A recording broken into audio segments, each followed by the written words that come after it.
Polrestabes Makassar pada saat tanggal 3 Desember kemarin telah mengamankan ada 4 wanita dalam satu lokasi kos-kosan di daerah pendidikan, jalan raya pendidikan.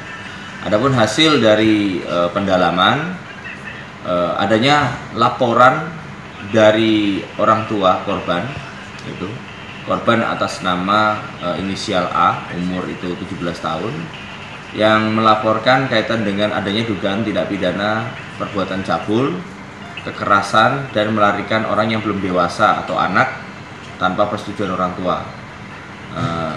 Saat ini hasil dari penyidikan kami sudah menetapkan satu TSK dengan inisial S, umur 18 tahun, perempuan, yang diduga melakukan perbuatan cabul, kekerasan, dan juga melarikan orang yang belum dewasa tanpa persetujuan orang tua atau wali terhadap korban dengan inisial A, perempuan, umur 17 tahun.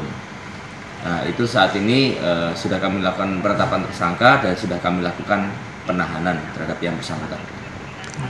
Yang jelas untuk berdasarkan keterangan dari korban itu belum mengenal lama, hanya berteman saja, gitu ya.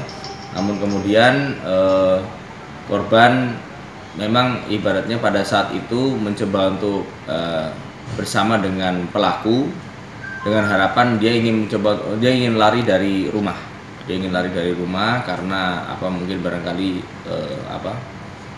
ada ketidaksesuaian di rumah tangga. Namun demikian setelah itu ada kejadian di dalam satu kos-kosan di daerah Jalan Pendidikan, yaitu adanya dugaan masalah perbuatan cabul dan kemudian adanya kekerasan terhadap korban tersebut yang dilakukan oleh pelaku S.